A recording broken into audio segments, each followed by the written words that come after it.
And I'm back with you guys today, and today we're going to be talking about how Modern Warfare feels, my review of it, what I like and what I don't like about it. As I'm recording this video, I just tried to load up and it's unfortunately down. As you can see, the connection failure unfortunately there, but it is what it is. We played a bunch of matches on it.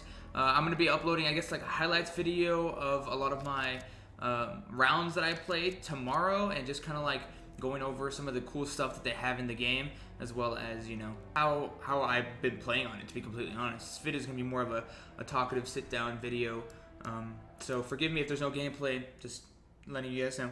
I got a comment earlier, and it was like, no gameplay, no highlights, such clickbait or whatever the fuck, I don't know, some angry little kid. And I was like, okay, whatever, I don't care. But anyway, Call of Duty Modern Warfare, I really enjoyed it. I really enjoyed the 2v2. I was addicted to it. I absolutely adored it. I played it for at least 30 hours, which is pretty insane. Yeah, it has to be at least 30 hours that I put into the game. So it was honestly really fucking amazing. To describe how it felt, the movement of your player and the model kind of felt like Call of Duty Modern Warfare Remastered. It kind of felt like that with the shadows and stuff like that, just like corners and turning and stuff like that. It kind of felt like Modern Warfare Remastered. All the guns and all the gun mechanics, when it came to the reloads, the cockbacks on the shotguns and stuff like that, it felt a lot like Battlefield. All the gunfights still felt like Call of Duty though. Like it kind of had that arcadey, you know, point and shoot type deal.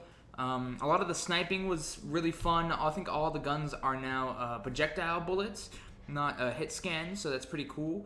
And yeah, pretty much all the maps were really, really awesome. As you guys saw, we uploaded a pretty long video where we pretty much went over all the maps. I think I missed out on one. I think I got all the maps there, yeah. And I'm back with you guys today, and today we're going to be talking about Call of Duty Modern Warfare 2v2 Alpha. My first impressions of it, my likes, my dislikes, and how I think that this Call of Duty is going to, you know, fare against all the other Call of Duties. As you can see, once I started up, connection failed. Unfortunately, the Alpha has ended. Obviously, the beta will be coming out August 23rd at 10 a.m. Pacific. All the way to August 25th. That's the first weekend only for PS4, and then the next weekend after that will be for cross-plat, which is Xbox and PC plus PS4. So it's going to be like, technically it's 3 whole weekends for PS4, and I guess only 1 for Xbox and PC. I don't know how that's going to work. We'll have to see. But other than that, Call of Duty Modern Warfare is very interesting. It's its own Call of Duty. It doesn't feel like anything else. It's kind of like a mixture of a lot of games. The way I would describe the movement and how the feel of the game is all the guns feel like Battlefield 4 and Battlefield 3. You know how the guns were like super like mechanical, and you had to like literally do everything on the guns in order for them to literally work? The guns feel like that, which is cool. I loved Battlefield 3. I loved Battlefield 4. Those games were one of my favorite Battlefields. Those are probably the only games I put time into when it comes to the Battlefield franchise. So that was really awesome. I like how the guns felt. That's pretty much, you know, that's how the gunplay, you know, the mechanics worked. The gunplay, like guns and shooting and all of that, was original Call of Duty, just how you would expect it. It's kind of like how Call of Duty is now with projectiles. Not so much hit scan. I don't think any guns hit scan. They're all projectiles, which is very interesting.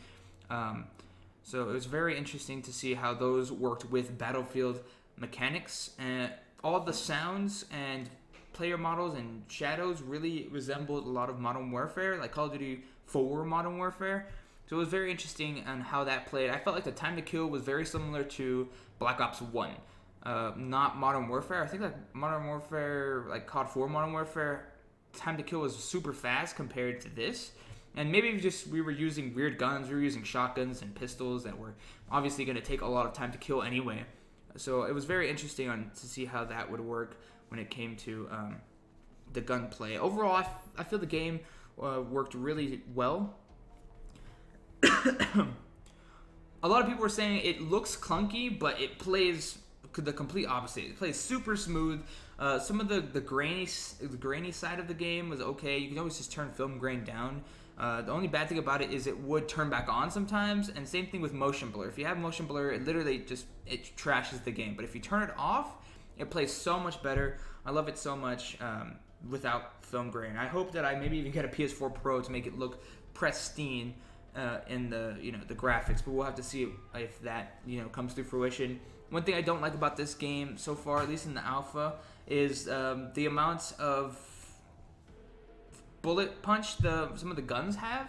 and some of the recoil too, and how the bullet punch affects some of the recoil of the guns. Like, let's say you're shooting at someone and they shoot you.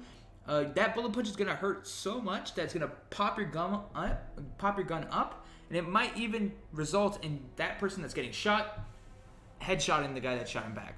So it's like a lot of random headshots. Plus they have like a headshot multiplier. So let's say you have a pistol, like one of the main pistols, the M19, the Marshmallow 19. Let's say you were shot in the head with that gun. It's not going to kill you. It's not Rainbow Six or CSGO. It's not going to kill you instantly, but it will give you a lot. Like, it has a headshot multiplier of a fuck ton of bullet punch. So it's very interesting. Obviously, for some guns, obviously one-shots, headshots, like Deagles and some of the snipers and the shotguns and all that are one-shot headshots. You don't experience bullet punch because you're dead. But a lot of the weaker guns, one-shot, headshot multipliers are just fucking insane. I really think they should take that off.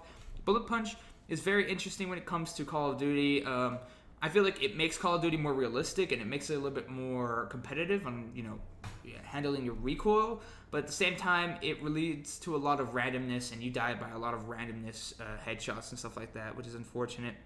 But overall, Call of Duty was really fucking fun. I was addicted to the 2v2.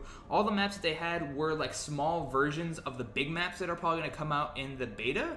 So I think 4 maps that came out, Docks, Freight or Crates or whatever the fuck it was. Oh, it was Stack. Pine. What else? Fuck, I'm forgetting the other names. But all those maps that I think we saw in the 2v2 alpha will be expanded upon, obviously, in like full-fledged maps that will be playable during beta. So I think that's going to be really awesome to see how those maps kind of like, evolve from 2v2 states to regular, big-ass regular Call of Duty maps. So I'm really excited to see how that works out. Other than that, just the sound was kind of trash. Like I said, with footsteps, bullet punch was one of the bad things about it. Stim and auto regen was a big question mark for a lot of people. Do we have regen? Do we not have regen? We have a little bit of regen when it comes to, like how the game looks and stuff like that. So let's say you're getting shot. You start off with 100 HP. We're back to 100 HP, by the way. Let's say you start off at 100 HP. You run. You get knocked down to about 20 HP. Your screen goes black and white. Similar to how a lot of games do that, like Call of Duty and certain stuff like that. Not Call of Duty, Rainbow Six and some other games. When you're really low, your screen goes a little bit different. I liked that, but at the same time I didn't, because one thing I liked about it is that you would obviously regen a little bit of health, and you would be back to normal state of your character, the vision. But the bad part about that is that obviously your character would make a noise for whatever reason. Let's say you were really hurt, your character would like moan and groan in pain, and that would give your location away a lot of the time. I think the audio was audible by other like enemies. I don't know, I could be wrong, but it was just really weird to have some guy groaning like in a corner. I thought I was giving myself up to anybody that was walking around if it was like a really tense moment. But other than that, the gunfights were awesome. The guns they let us play were okay. Some of the guns were kind of whack, but it's not the game's fault. I think that's just the classes that they gave us fault. So like the shotgun sniper was fucking ass. The M19 by itself was pretty ass, and then some of the guns with like suppressors and stuff like that, they were all right. All the base guns I feel were like super like nice and durable, but all the guns when they had like crazy attachments, I feel were kind of like whack. Speaking of attachments, obviously we know that the gunsmith is going to be coming into Modern Warfare, and there's going to be like 60 different attachments for regular guns, and that's a really big deal when it comes to Call of Duty, because I feel like this game will be the first Call of Duty where attachments literally make or break your gun. In past Call of Duties, we would always have attachments that are very simple, like quick draw, grip, and all of this stuff. But in this game, it seems like you can literally transform a gun into a different gun. So, for instance, you have a regular basic AK-47 that shoots 5.56 rounds, no attachments. So there's actually 2 versions of the AK-47 in Modern Warfare. There's the regular AK-47, and they have like a souped-up version that turns from 5.56 to 7.62, which is pretty much what an RPD shoots, with a bigger magazine, bigger barrel, a sight, and obviously it's pretty much turns an AK into an LMG, which is fucking insane to me. So I think that's going to be a really cool dynamic that they add. Pretty much they're putting like 2 or 3 guns into one, so like an AK turns into an RPD, turns into an AK-74U. We haven't seen an AK-74U yet, but I'm sure it's going to be in this game. So that's one of the cool like mechanics that they're adding to the game. I feel like in this alpha, it was really good that they didn't give us like too many attachments. One, because we don't want like certain attachments like quick draw, grip, and stock being abused so early into the game. At least in competitive, we always see quick draw, grip, fast mags, stock really abused and used, and obviously we don't want that so far so soon. There was very few guns with extended mags, and there was only one gun with stock, and that was the sniper. You really can't tell how stock affects too much of the movement, especially in an alpha. There was no quick draws, there was no grip, there was no stock on any other gun other than the sniper. There was muzzle brakes and stuff like that, but it was only on pistols and certain snipers too, I think, like the MK14. So it was very interesting to see that how they gave us the attachments. Other than that, I really love the alpha. I hope you guys enjoy it too when it comes to beta, and I hope you guys all enjoyed this video. Thank you all so much. I'll catch you guys in the next one. Peace.